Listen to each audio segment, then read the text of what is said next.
Basically, Hispanics and Cubans are regretting the vote they had for Trump because things isn't looking so right for them. And now they deporting me, they kicking me out, and they breaking my family apart. I'm Hispanic and I vote for Mr. Trump. We vote for Mr. Trump. Yes, Mr. Trump. We love you. We love you. All the rights. More than betrayed. Beyond betrayed. They used us. They actually, during the campaign, and I don't want to make this political, but during the campaign, the elected officials from the Republican Party, they actually told us that he was not going to touch the documented people. This message goes to all the Mexican Americans that voted for this rat that's in office. Did you forget where you came from? Did you forget where your grandma came from, where your grandfather came from? Do you forget where your roots are from? Let me give you a hint, bro. It's not fucking white supremacy. It's from here, the soil. The soil from Mexico, the soil from the United States. You know where you're from. So don't act like there's something different. You piece of fucking shit. You brought this to your selves and we all have to pay for it. You should be fucking ashamed of yourselves. We got some immigration officers coming. How's it going, officer? Registration, please. Oh yeah, of course, officer. Here. Yeah, my name is John. Here, I'm American. Let me see. I voted for Donald Trump. Where are you coming from? I was just working, you know what? I was working in these apartment complexes. There's a lot of immigrants. Be quiet. You look very illegal too. Sir, I voted for Donald Trump. My name is John Rivers. Your name is not John Rivers. Sir, that's John Rivers. It says Juan Rios. Yeah, but Juan Rios is my Mexican name. I'm You're American. gonna have to get out the car. Sir, I'm You're American. gonna have to get out the car. I voted for Donald Trump. Are you kidding me? This is unfair. Latinos for Trump. Specifically, Miami Cubans for Trump. Y'all are the definition of political pygmies. You're so eager, like ready, willing, and f***ing able to go from one dictator to the f***ing next. Now, I know y'all not systematically accustomed to freedom, but trust me, it's a good thing. Now, when it comes to you white presenting Cubans, I can understand, whether it be you naturally look that way or, you got the work done. I can understand your delusion in terms of, having proximity to whiteness and thinking that you're going to get a seat at the table. And while you may get a seat, it is with the expressed understanding that the moment you act familiar, them envelopians gonna put you in your place quick, fast, and in a motherfucking hurry. Latinos for Trump every day, every time. When I can, I'm doing it. Because the Republican budget plan just came out, and where's the no tax on tips? Not there. Where's the no tax on overtime? Not there. No tax on income? Not there either. You know what is there? Tax cut for the rich. Lowest there's ever been. But you bozos who kept screaming that he was going to do so much for the economy, that he was a businessman. He's a scammer. And we tried to tell you that he was not for you. Okay? So that just goes to show you, and I hope you're going to learn so many lessons. And they're going to be difficult ones. And we're not going to hold your hand while you learn them. All right? Te calmas o te calmo, like at 100. So you guys enjoy this. Have fun with that. The most insane interview I've seen. Oh my goodness. So I'm not gonna lie, I have to give you a warning that the footage that I'm gonna show from this interview may actually cause you brain damage. Because when I say that there are, you know how we have our Sambos in the black community? These mofos exist in the Latino community. And the disconnect that they have from reality it's something to witness, bro. It's something to really just truly just take in. Because I came across this interview, right? You have Mario and Maria, who we come to find out that Mario voted for Kamala, that he was going back and forth, whether to Trump or Kamala, that he eventually settled with Kamala. As crazy as that may sound, okay? As cuckoo for Cocoa Puffs that may sound, you a Latino from Guatemala deciding, Kamala Harris or Donald Trump. Hold on, I don't know which one. Despite Kamala losing, he says he's happy. He says the whole family's happy. Now I'm thinking to myself, ¿por qué? ¿Por qué, amigo? Huh?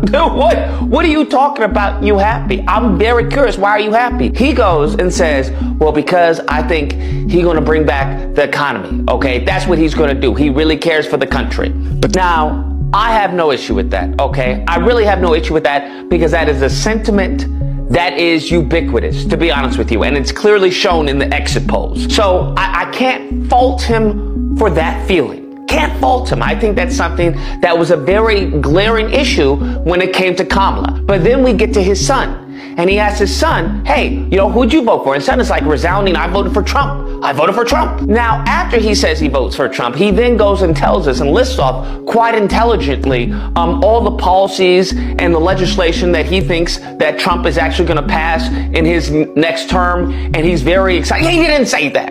Okay, he didn't say any of that, bruh. He didn't say any of that. Do you want to know why this man voted for him? Because he liked his bravado. He liked that he said what he said and didn't apologize for it. Latinos for Trump. So Joe Biden and Kamala Harris gave you TPS, temporary protected status. They made you legal. They gave you a leg to stand on and a chance to stay in this country. And what did you do? You made a song for Donald Trump, and you got all your relatives to vote against the people that gave you your status here. And now you're being deported. You thought your morals was going to outflank their racism? You said, oh, no, they believe in abortion and they believe in LGBTQIA rights. We don't support that. We ain't gonna vote for them. That's the shiny thing the Republicans have always used to get you guys to vote against your interest. So if you are Latino for Trump and your wife, your daughter, your children, your sons, your cousins, your tios, your abuelitas are getting deported, I told you so. We told you so. We begged you guys not to vote that way. I said in South America and said this. What y'all go do? Campaign for them, give them money, make songs for them, push your family members who could vote to vote for them, pressure them. And now, where's that charity and that love and that Christian spirit you thought that they had? They don't exist because they never liked you. We're black, you're brown. They don't like either one of those colors. We told you. So as you guys are getting rounded up and you're sitting in that ICE detention facility and you're watching this and you're thinking about where you went wrong, remember, communism, socialism will never exist here under Democrats or Republicans. We're capitalists. And they find it expedient to move y'all for capitalism. And that's what they're doing. We told you so. I think, believe it or not, they're after us, and including us. I was born in the United States bullshit people, which is me too. And so yeah, we need to stop this. We need to unite somehow. I'm incredibly upset at anyone that really voted for him, but more so the people that voted for Trump that are Latino and Hispanic, marginalized. I don't know. I don't get it. Someone please help me understand. And if you voted for Trump and you are seeing the difference, or you're seeing what your vote has or is allowing to happen. I think enough time has passed for us to talk about this. While yes, a lot of Latinos are very racist and misogynistic and a lot of things like that, that's not a majority of the reason why they didn't vote for Kamala. So let's start with Cubans. Cubans are able to become, I don't know if it's citizens or at least get their green card the second they step on US land. Okay, now let's talk about Mexicans and Mexican Americans. So Mexicans have been here since before the colonizers got here and made Mexicans. But we have to kind of look at US history, and when you look back, the US has really wanted to take control of what kind of people are in the US, regarding their skin color. Starting with the genocide of the indigenous people here. The colonizers saw land they liked and they saw people living here they liked, so they got rid of them. They willingly participated in the transatlantic slave trade and created a hierarchy where black people, black Americans, slaves at the time, were at the bottom, lower than animals. These were things that the US was able to control. But Mexicans were a different breed. Mexicans have been crossing the border since before Texas was part of the US. And no matter how many times the US has tried to genocide us, has tried to kick us out, has tried to scare us, we keep coming back. So they've made it very difficult, very, very, very, very difficult to become citizens and have rights. Now let's talk about the Venezuelans. In 2023, the Biden administration offered 500,000 Venezuelans full citizenship. Well, not full citizenship, they got something called TPS, or temporary protective status. Venezuelans and Cubans look at Mexicans like, why can't you just come the legal way?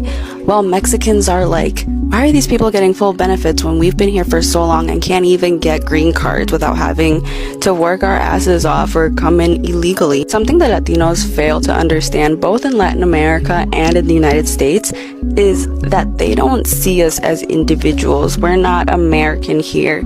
We're all Mexican. They all think we're Mexican. I mean, I am Mexican, but you know what I mean. Except Cubans. Cubans were able to go to white spaces during Jim Crow time because they passed as white, because they were white. I feel like each group, each nationality thought that voting for Trump would make them, I don't know, get what they deserve. And they don't even realize that the reason that they're all leaving their home country is because of US intervention. As much as I hate to say, I told you so, to all of the Latinos who voted for Trump, especially those who have undocumented friends or family members, take a look at this story and let me know what you think. Me siento totalmente traicionada y sé que a lo mejor no lo digan. Angustiada, desesperada y decepcionada. Así dice estar esta madre cubana Lillian Pais luego de que su esposo fuera deportado por la administración del presidente Trump, a quien ella le dio su voto. Creía que quizás con el mandato del presidente, las personas que eran delincuentes eran los que se iban a ir y los que tenían pues un récord sea limpio y demás, pues iban a tener una oportunidad. ¿Qué está pasando? ¿Qué está pasando? ¿Dónde está mi esposo? Y pues bueno, y ella me dice que lo habían detenido. Do you still stand behind and support this man? The same man that's deporting people with melanated skin? If you're a Latino and you voted for Trump, are you feeling deceived yet? Are you feeling lied? Vote for Mr. Trump! Yes! Mr. Trump! We love you! A few moments later. Beyond betrayed. They used us. They actually, during the campaign, and I don't want to make this political, but during the campaign, the elected officials from the Republican Party, they actually told us that it was not... 3 Doritos después. We have some breaking news just in from the Supreme Court. This is a 7-2 ruling involving justices now allowing the Trump administration to revoke protected status for 500,000 immigrants from Cuba, Haiti, Nicaragua, and Venezuela, while the... And now they deported me, they kicking me out, and they breaking my family apart.